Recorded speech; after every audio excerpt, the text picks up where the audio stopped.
welcome to Screen Junkies Universe. It is, Spencer, what day is it? You tell me, Ruff. It's Tuesday, I believe. Taco Tuesday. Taco Tuesday here at Defy Media. I'm Roth Cornett. This is Dan Merle. I wish it was Taco Tuesday. It's not. It's actually sushi today. This is Spencer Gilbert. And today we are joined by the wonderful, the incomparable, the brilliant Matt Key. MK Ultra. What's up, man? I came in just for the tacos, but now I'm just gonna Now go. you're going to leave this somewhere. right. Sushi. Yeah. Aw.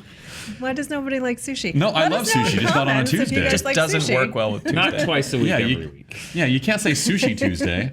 Wow, Actually, we I really guess seem like the Yeah. 1% here. We Complain do. about our This is, twice a week sushi. This is not me complaining about having sushi at work. You know, honestly, Sushi Tuesday kind of works because you got the ooh, you got the acid there.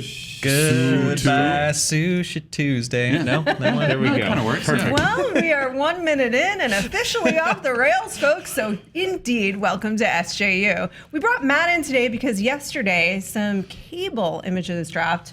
Yeah, we all Ryan, love cable. We sure do. We love that cable. We would have covered it yesterday, but we were talking Thrones, which you can go check. I'm just plugging us right now. You can go check out Watching Thrones. You can watch Spencer be brilliant Oh, you too, Ruff. and talk about Game of Thrones with none other than Sean Gunn, if you're interested. But we do want to talk about cable today. So Ryan Reynolds, it's like now every Monday he's going to release some reveals. It feels like I that. guess, but I don't know who else he has to reveal. I don't know if we know who the villain for Deadpool is, so maybe we'll Well, find that there out. are things to reveal then. Yeah, so maybe we'll find that out. So we got our first look at Josh Brolin as Cable. First of all, what do you guys think? Looks great. Looks like Josh Brolin is Cable. Yeah. To me. He's got the eye thing. I mean, he's Yeah. got muscles. He's got the scarring. He's got the metal hands. This is the picture that made me more excited because this is way more Cable than the other picture was. The like him, huge gun. I the see huge some gun. pouches Not there. enough pouches, though. He yeah, could he's not. fit He's a not, few more. He's not Liefeld enough. How big are his feet? Where is feet? Are they Does he have smaller ankles? than a ballerina's? But what I did like about it, there's two things that stuck out to me in the picture. The metal arm look, like it just looks cool. Like the comics, it's just like it's an arm, but it's silver. But here, it's like that actually looks like a robotic prosthetic Cyborg that could arm. actually Yeah. There we go. work. Wow. Yeah. We were talking about this earlier where people were wanting Stephen Lang as who you may know about Avatar, which we may or may not talk about later. Oh, boy. We're going to talk about Avatar later. Later, What a tease. later. People had really wanted Stephen Lang and kind of been resistant to the Josh Brolin casting, particularly because he's already Thanos. Yeah. It's Wizard Magazine. But I think he looks great. It is like Wizard Magazine back in the night for the kids. Wizard Magazine Yeah, was it's this where thing you that check used to your have price the of your price for comic books. Yeah. And they would always have a casting section. It was like, Really? if they made an X-Men movie, this is in the 90s, early Yeah. 90s, like if they made an X-Men movie, who would it be? And it was always just whatever actor looked the most like. Strangely, it was Patrick Stewart as Professor X. Yeah, that was the only one that I think Wizard actually nailed. yeah, but it was literally, it could have just been called like, what actor looks the most like a drawing? And that's how they would cast every movie. So I But feel like that's people how said it Stephen always Lang happens. because they're like, he's got white hair and a crew cut in that one movie. And he Cast looks, him. he looks grizzled. Yeah, exactly. He looks grizzled and grumpy. Cable. Maybe he would have been a terrible Cable. Yeah. But I don't know. whenever there's fan casting, whenever we hear about a character being introduced and people want to cast it, it's exactly that. It's what actor looks the most like this character. Stephen Lang's also a really good actor, but so is Josh Brolin. I'm loving this casting. I like Josh Brolin a lot. That was like surprising because there was like Brad Pitt. I mean, he had to pull out, but Brad Pitt was rumored, and then the sheriff David Harbour from Stranger Things, Yeah. who I was personally Pitt I kind would of not rooting have for. been into. Man, the whole time I would have been like, that's not Cable, that's Brad Pitt trying to be Cable. Like It's Brad Pitt doing his character from Inglourious Bastards. Yeah, exactly. Like he did in that other movie. Exactly. War Machine, which I haven't seen, but I haven't seen, the but trailer made it look like the he was trailer doing makes his it look like character. he's doing an update on I Glory. should watch War Yeah. Machine. That 5-second Netflix trailer that Yeah. autoplays. I should He's watch doing War the same Machine. thing. However, he sounded in that trailer much like his character from Inglourious Bastards. But yeah, like I like Josh Brolin, and like go like more power to him. He's in Hollywood, and he has the biggest villain in the Marvel universe, and now he's got one of the bigger heroes in the X-Men universe. So do it, go do that. Like We brought I don't fault in him for you, that. Mackie, who is the biggest Marvel expert that we know. Yeah. To Thank tell you. us, what do we need to know about Cable to get ready? Well, first of all, if we can go back to the picture, I want to point something out that a few other places have noticed. There's a teddy bear on his hip. Yes. And a lot of people are speculating, does that mean he has Hope Summers with him? So Hope Summers comes from one of my favorite, personal favorite Cable books, starting in Messiah Complex and then going into Second Coming. Hope Summers is like so there's no more mutants are being born, and then all of a sudden this mutant is born, and it's Hope, and everyone rushes to her as like, she's the Messiah, she's the second coming of mutant kind, she's gonna save all of us, even though she's just a tiny little bit of baby. But all the villains are trying to kill her. Bishop from the future is like, oh my god, she's the reason that my future sucks, I'm gonna kill this baby. So that entire Messiah Complex arc is them trying to save Hope, the X-Men trying to save Hope, and then Cable goes to the future with her to keep her safe from Bishop. Whoa. But the time machine, I think, breaks, and he can only jump further into the future to hide from Bishop. And the Bishop old keeps X-Men hiding him. timeline hijinks. Yep. Yes. So it's an incredibly convoluted storyline where this little baby is raised by this grizzled soldier who does not want to be a father, but is forced to be a father for the sake of his people. And ends up falling in love with this little baby. Great. Logan 2, Electric Boogaloo. Yeah. Let's do it. So Electric Baby Lou. Yeah. But it's a legitimately great story. And if that's you're like- Cyclops' daughter? It's Summers? she goes by Hope Summers because I think her parents are killed in an explosion. So she's essentially an orphan, and Okay. she's raised by Cable, who is Nathan Summers. So she takes his last name. All so right. she's not genetically a Summers, but she's adopted Summers because there needs to be more members to that family. Exactly. Which storylines, though, do you think are going to play most into Deadpool 2? I honestly think that is a possibility. I love the idea of Cable and Deadpool becoming like my two dads with this little bitty baby girl who's like 2 or 3 and she's precocious and like, what's this do? And she's like blowing stuff up. And I personally love that, and I think that would be awesome. And I hope that the teddy bear is a nod to that. And in fact, and the Deadpool thing that came before Logan, Hope Summers' name was written in the phone booth. I think we're gonna see some Hope Summers action. Nice. Okay. But if you're just looking for like the comics to get into to read, Cable plus Deadpool. I'm actually looking for you to tell me the things so I don't have to read. Oh, okay. I actually want to read the comics. I'm Break it down. kidding. You do want to read the Yeah. comics. Okay, Cable so I have Marvel just- Unlimited and I never use it. Oh my God, it's the best. I love great. Marvel Unlimited. All right, so Cable plus Deadpool, Cable Deadpool volume. I think like 1. I mean, there may be 2 volumes of it, and it's essentially just like good cop, bad cop, Cable and Deadpool. Like it's Lethal Weapon, but in a comic book. It's like, oh, I'm the grizzled guy who does everything by the book, and then there's Deadpool who's like, wacky, wacky, wacky. There's an audience reading us. So. Fozzie Bear. So if you want like a really good idea of the tone of the movie, Cable Deadpool is the place to start. Maybe the best Cable story out there. There's 2 of them that I would say: X Sanction and Executioner's Song. Executioner's Song. I've got that in the bag. I still haven't read it. It's in Oh the, my God! Really? It's in all the thing. bags? Yeah. Nice. Is it good? It's great. Okay. It's great. Did you just leave it? You bought it and then you left it in the bag? Yeah, it's what you do in the 90s. In the That is 90s. what you Yeah. do in the 90s. I bought I did buy comics and I bought them and then I put them in plastic bags and I have Yeah. a trunk full. I feel like these somewhere came in special storage. bags. They did. Came in They were special special bags, bags. yeah. The I have a Executioner's Superman Song, comic like- in a special bag. Yeah. Yeah, it was similar to But what you they didn't did want with to like read it? Death of Superman. Well, that's why I wanted to, That's the but smart thing. That's why comics ran me out of collecting them because you had Because to buy then you had to buy 2. Yep. You had to buy 1 to keep open because they keep were going to be sealed. so valuable. oh yeah, anyone And who then wants you to buy had mine, one to read. And now they're Spencer J. worth Gilbert on Twitter. Everybody's Yeah. just Worth like scrapping 50 for cents. Executioner's Song. I feel like one day in the far-reaching future, my trunk full of comics will be worth something. You and everybody else's. Yeah. There could be stuff in there that is already worth something. There could be. There could I be, should like- investigate that. Yeah. Tell My me what issue else. 0 gold embossed Wildcats. No, I have one comic that's actually worth some money, which is the first appearance of Harley Quinn. Okay. Oh, nice. wow. There's a issue of the Batman Adventures Batman Adventures comic number 12. book, which was the tie-in to the animated series that has the first comic book appearance of Harley Quinn, and I just randomly happened to have it, and they're like, "Oh, this is actually worth like $30." Yeah. No, it's worth like $300, but I'm gonna keep it. So what Nope. happens Get now? it, get keeping it, it. get it blocked. It's worth $1,000. No, I'm 100% it's not in serious. perfect shape. I'm 100% serious. Get it blocked. Get it graded. It's an expensive book. Is it? Like for real. I have a copy. Yeah.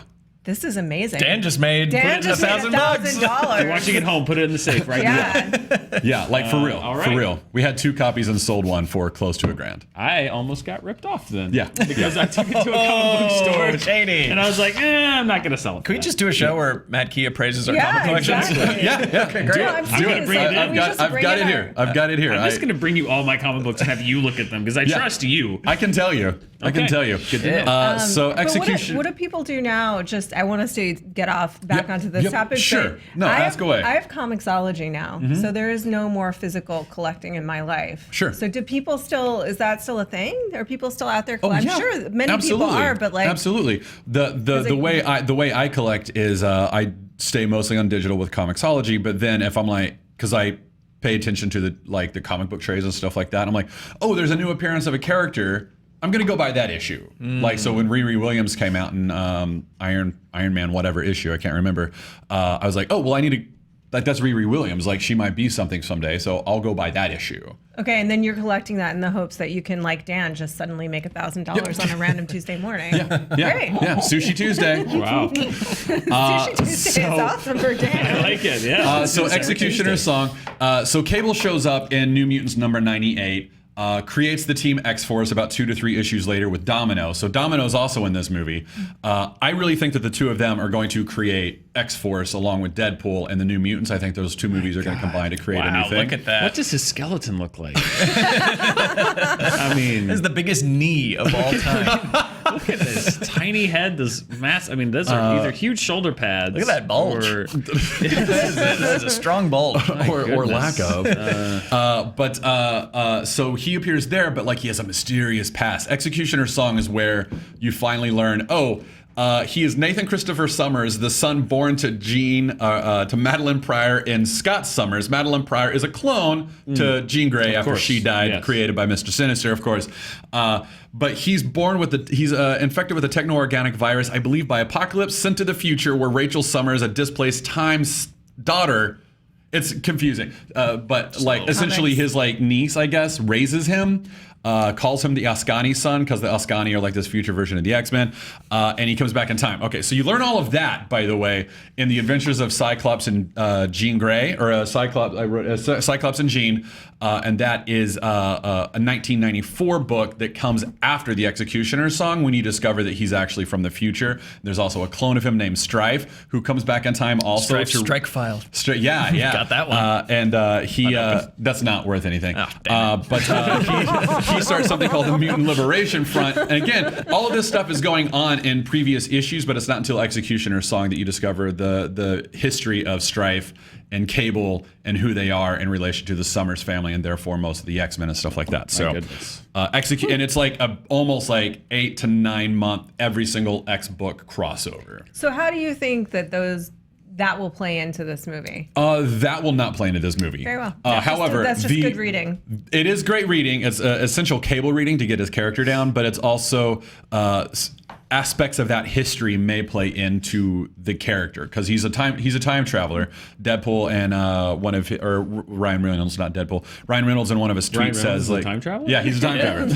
Ryan Reynolds in one of his tweets said something about him being like his like grumpy time displaced uncle or something like that. So we can assume from that tweet maybe he's time traveling, and I think he probably is, but I think they're going to condense his story for the movie and say that he's like a distant relative of Scott and Jean. Got it. All right, what else you Distant got? son. Messiah Complex, Second Coming.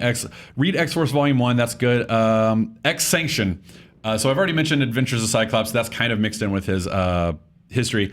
X-Sanction is recent. That came out after Second Coming when he brings Hope Summers back from the future. X-Force helps save her. However, Cable ends up sacrificing himself to the techno-organic virus again and dies.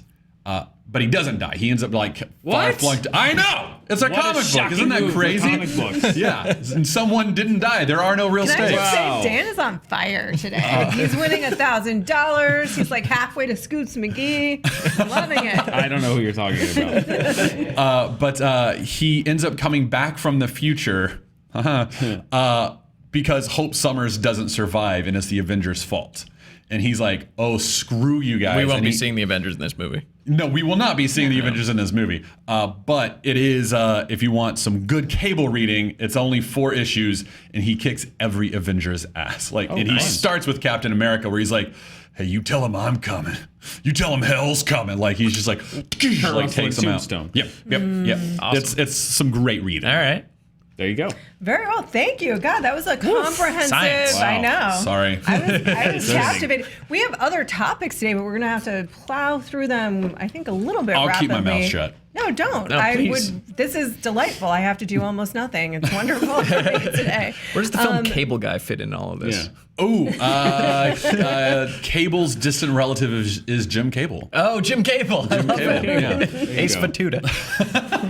So comic books, speaking of comic books, Netflix, in its continued bid to win the streaming wars, which is what I'm calling them, has acquired Millar World, which is like, this is a pretty big acquisition for them. And basically, the Washington Post reports that this is part of the expansion. Millar World is Mark Millar. Everybody familiar? These properties. They're basically going to be taking existing properties, and then Mark Millar is going to be creating new properties to do kids shows, to do series, to do movies for Netflix. It's like a full comprehensive deal. Obviously, some of those properties that have already been made as films, so Kick-Ass, Kingsman, Wanted, have already been made. So I have to assume that's a complicated licensing deal, or those are off the table.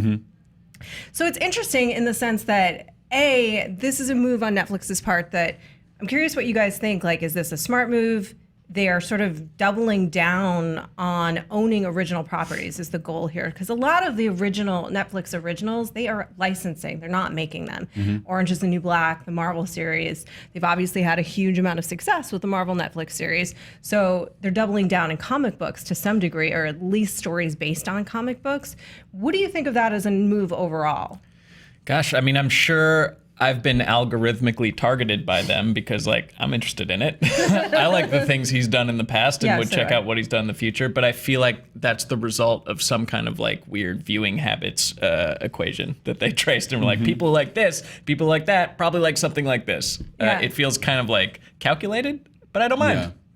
Success. Yeah, I mean, everything that they're doing is calculated, and this is like a triple calculation. It's one, they will fully own and produce these versus licensing them like they do some of their other shows.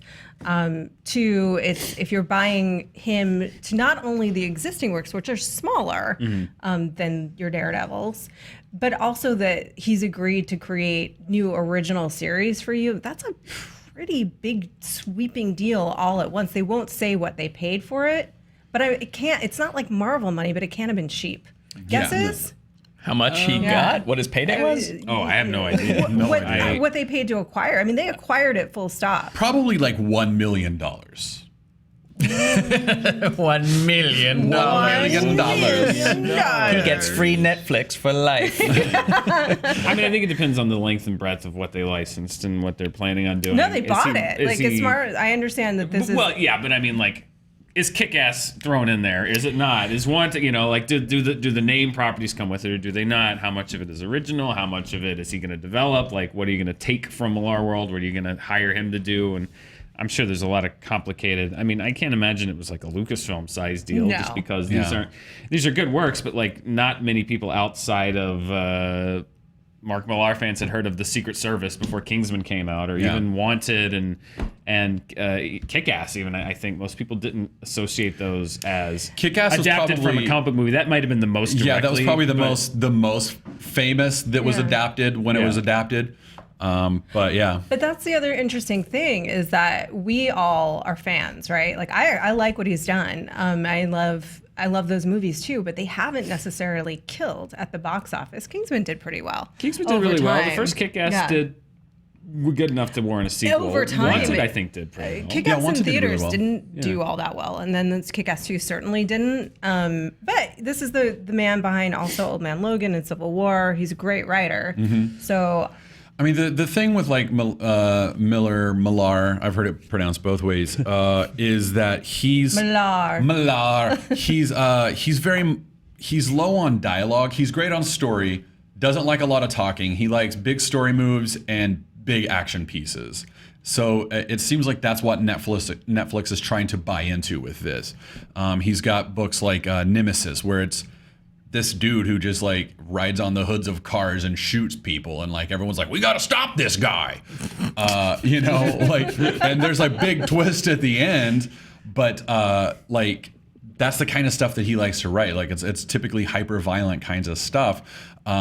So I don't think that they could do like animated stuff with it unless it's like very much targeted to adults. Yeah, what's the kids series that comes out of this acquisition, Matt? I don't know. Yeah, like I was going back up, like he did Red Sun, but that's going to be at DC. He did the Ultimates and Old Man Logan and stuff, but I don't like, maybe like Jupiter's Legacy, but even then, like it's just like I think that's pretty adult. Like, here's my thing with Netflix is it's they were kind of born out of getting quality programming, acquiring quality programming, and then I feel like everything they've tried in the last year or two hasn't worked. Like they got Baz Luhrmann, like we're gonna do The Get Down, like that. From what I can read, was a massive, probably financial loss for them because it was not a popular show. It costs so much money, and they're not doing it anymore. Sense8, which they had a small devoted core group, but not a huge following. It's like, we're gonna get the Wachowskis to come in and do a show, and that didn't really and then Stranger Things was a fluke.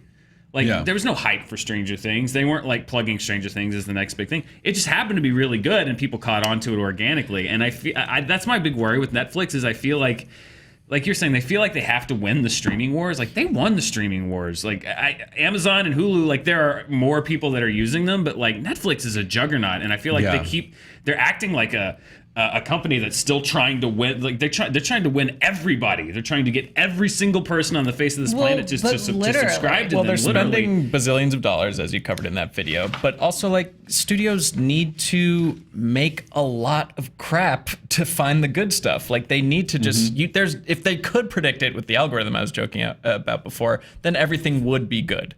Sure. But you can't guarantee it. So if you go with someone who's like got a pedigree and has a history of his work being adapted well to the screen, like give him a shot. Sure, but I'm just saying they're massively in debt. Like they're not making money, and they won't make money for a very long time. And it's Roth and Jovan did a great video about this. Well, they're 20 billion in debt and obligations, but they're also massive gross. They make probably $1 billion a month. They have 100 million subscribers currently. Right. They're in 190 countries, but there's still growth opportunities in those countries. And then the other piece of this is not just Netflix, but places like Facebook that are trying to grow video that are at like saturation almost here. The next thing is that they're trying to go into places that don't even have internet and get it there so that they can tap into new subscribers. They just airdrop a bunch of like droids on people. But that's the next move that these companies are going to make. So Netflix has massive growth and massive growth potential. And then something like the Adam Sandler deal had huge subscribers, sadly. Sure. Had huge subscriber growth for them. So I don't know. I mean, I'm curious to see if these are good, but if they're good and if they're popular are two different things. That's true. And it's just a finite amount of time, and it's like Netflix is going to pour $100 billion or whatever. Let's not $100 billion. The Netflix is going to pour $20 billion into programming when they could pour $10 billion into programming and have just as many people watch their stuff. I just think they have to be careful because the bubble's not forever, and I feel like the streaming bubble is already at its breaking point because like CBS is doing it now with Star Trek and Hulu and Amazon and everybody gets R.I.P. Exactly.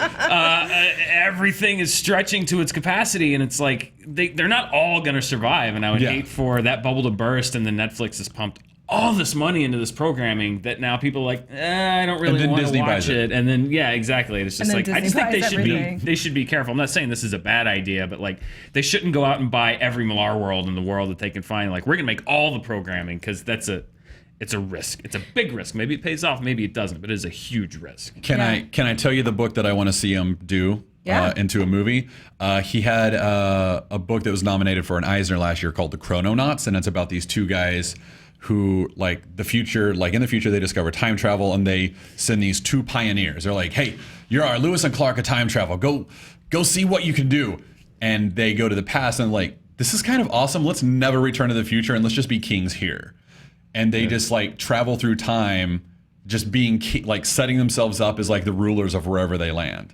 and That sounds fun. it's a really fun All right. it's a really fun book, and it's only like 6 issues. It's really small, so it's an easily adapted movie. And I think that's what Netflix is going for. It's they've seen the success that their Marvel stuff has brought them, and they're like, oh, we should get some more comic book properties, but one that we control completely. So I think that's where the Millar I think it's acquisition Millar. came out. I think it's Millar. So Only we had researchers to help us with these things. It is. I really do think it's Millar. How do you say Millar? How do you do it? So the good news about this is about the content wars in general is that it means that we are in this golden age of television, and that has come to mean many different things, and we get amazing content and some crap. But you know what? Speaking of crap, let's do a little segment called Exploring Humanity's Insanity, or Really. Do you remember Amy and Seth doing Really? From It's a catchy SNL? name. Yeah. Really? Really? Really? That one? Really? Really? Really? We're going to do Really? Okay. Okay. All right, let's do it. Dan, hit us up with the tragic news about animation. Oh, I'm okay. So are these fake stories or real no, stories? these are real stories. stories. These are No, we real talked things that about- happened in the last 2 All right. days. We talked about this on our box office breakdown yesterday. Despicable Me, now the highest grossing animated franchise of all time globally, $3.528 billion. That's true. $1 billion of that No. is just one Minions movie. No. It just passed Shrek. It is now the highest grossing animated franchise. No, it is very. It's adjust about- for inflation. No, they can't. It no. is about $100 million away from passing Jurassic Park on the franchise list in total. Yeah. Have you And guys it is exponentially higher than made Toy more Story. money globally. Despicable Me 3 is going to be the highest grossing movie of the summer globally, Internationally. worldwide. It's going to be the highest grossing. Even though it had a low gross comparatively here in the US, it's going to be the highest grossing movie of the year. We don't deserve to live as a species. Well, wait, there's more, Spencer. Yeah. Okay, so that's not even about Despicable Me. It's more about the fact that it's so much higher than something like Toy Story, which is just incredible quality filmmaking, animated or otherwise. Yeah, So I know. I need to rub salt in To the be wound. fair, most of the Toy Story movies came out before there was a global Yeah, that's play true. for animated films. True. Despicable Me came out at just the right time to go overseas and capitalize on all of this. So there's an asterisk to its domination. There always is, and Nice. yeah, there's always inflation, as Spencer said. But yeah, right now, officially, Despicable Me now the highest-grossing animated franchise. Get of all it together, time, world. inclusive of Minions. You know what else? Quality versus Sharknadoing. So Sharknado 5 came out on Sunday along with one of the best episodes of Game of Thrones ever, but certainly the best one this season so far. And guess which topped the social media trends? Sharknado 5. Yep, the 5th installment. No, it didn't. Yes, it did. No, it didn't. Yes, it did. No, it didn't. Yes, it did, says the facts of the internet. The facts of the internet have said spoken. that? Fact check that. Spencer. Who said That's that? impossible. My fact checkers fact checked. How many facts can fact check? That's impossible. No, it's not. how It long? happened. Was For it like a sponsored? minute? Did they pay Twitter to do that?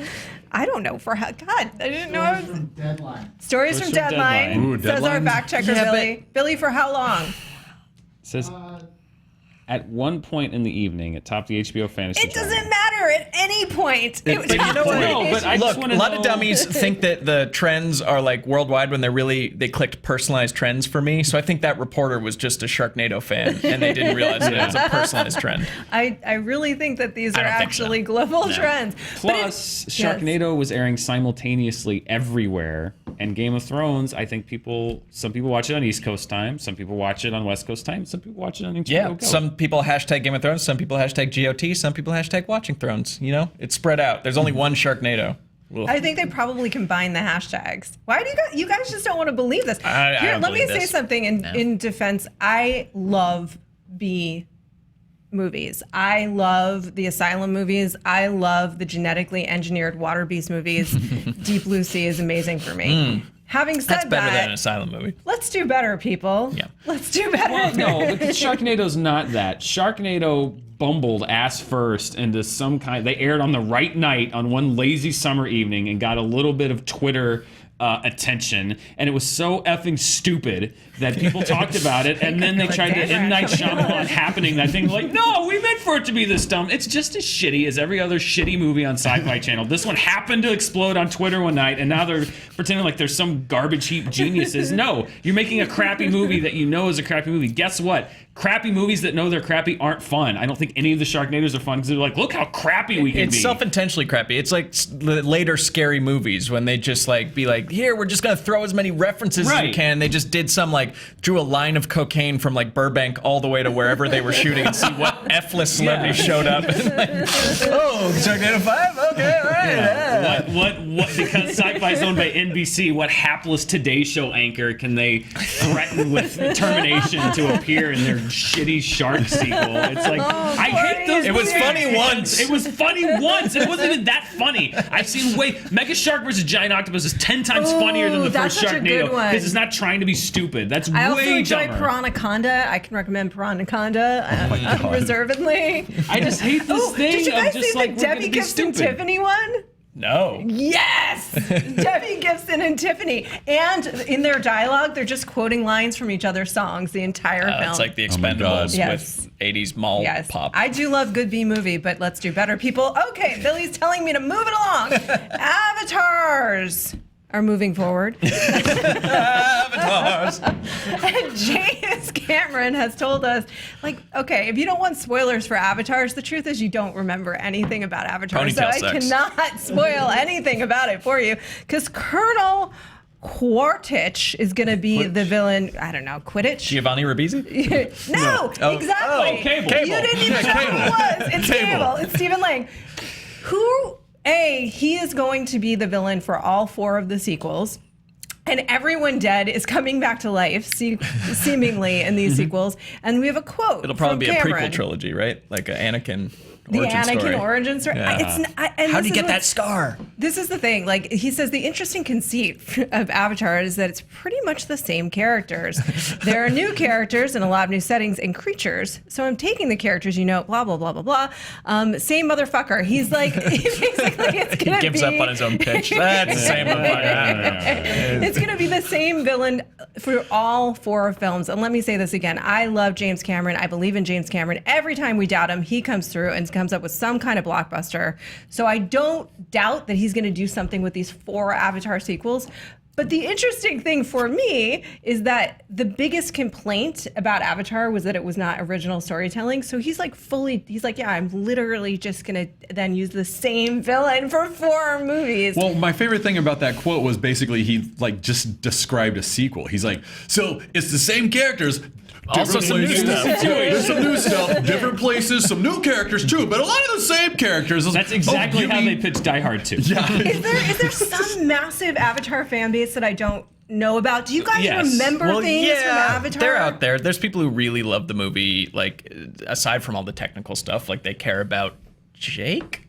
Is it Jake? All I can remember of that movie are blue people trying to keep unobtainium on their planet, Yeah. like In, and save their Pandora. All I tribe. can remember is that Pandora, the sure, pretty that's the things name. are in my face holes. Yeah, the pretty blue Like things are literally, floating that at me. was the reason that everyone went to see it. I went to see it, and I will say I was completely impressed and blown away by the visual experience that it was. I understood why it was such a phenomenon, but I have never revisited it. Yeah, it was and like a theme park love ride. James Cameron. Love him. It was like a theme park ride. You just experience it, and then you're good. It was feature-length Sometimes Captain you go EO. back to theme parks, though. That's true. I don't know Get if that like a actually nice tracks. frozen now that I'm lemonade and- thinking about it, because It then you was want Star a corn dog. Tours for cinema.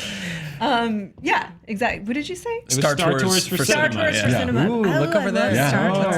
Oh. I do too, but I Bobby. that doesn't mean I want to go on 8 more Star Tourses I over see you. 12 more years. I see all of you. It just feels like James Cameron is saying, you guys want the Avatar sequels. Like, he's like Jedi mind tricking the entire population But of the I swear earth. it's Like, gonna work. I will lay money right now that these movies will make money, because he has never very rarely. They'll make money because I'll see it. Yeah. For sure, we'll all see it. I and might it'll be a see one of $19 them. ticket because Or we'll maybe 2 of them. Or maybe 3 of them. But But 4? That's where you draw the line. But once he starts bringing in a tornado made of sharks, I'm out. Oh, man. Exactly. Can we take quick guesses? Either they're prequels, which I don't think they are, No. or it's that the avatars are somehow self-actualized and these are Cylons and that's how they're coming back from the dead, or they've like merged with Home Tree and they're all part of Pandora's essence, or Yeah, that's my how are guess. they Wait, did merged? everyone That sounds die in the good. first one? The people that we are discussing Weaver did. Sigourney Weaver did, but Jake, right? Jake Sully? Jake's around. Jake Sully. Stephen Lang, the one he's dead. Okay. Yeah. He probably comes back as one of the Navi. Is that what they're called? Navi? Navi. Or is, But how Yeah, is he I'll- like reincarnated? No, he's gonna be an unobtainium golem with a human brain. It's like, I'm back for 4 films. You're gonna like me. Why is he Australian now? Unobtainium changes your vocal. Changes cords. your Oh my vocal God. yeah, cords. changes your accent and your origin. Is Giovanni Ribisi back? These are the questions that I want answered. He's got to get that unobtainium, but it's Can we just- Are unobtainable. the rest of the Can we wonders make that in the title of the movie? video? Is Giovanni Ribisi back? Is he back? Is he not? 12 years of this and I still can't get an answer. Boiler Room 2. Happening? 2 Dan rants, and that's all we deserve today because humanity, as we have just been discussing, and I take responsibility because I am part of humanity. We failed ourselves this week. Get together, people. I should have ended this on a positive note. Say something positive. I'm Matt Key. That's Matt It's a very King. positive thing. Yeah. Spencer. We'll all eventually die. So positive. Dan. I apparently have some money coming my way. Dan just made $1,000. It's been an excellent day here on Screen Junkies Universe. Thank you for sticking with us. I'm Roth Cornett, and be excellent to each other. Yeah.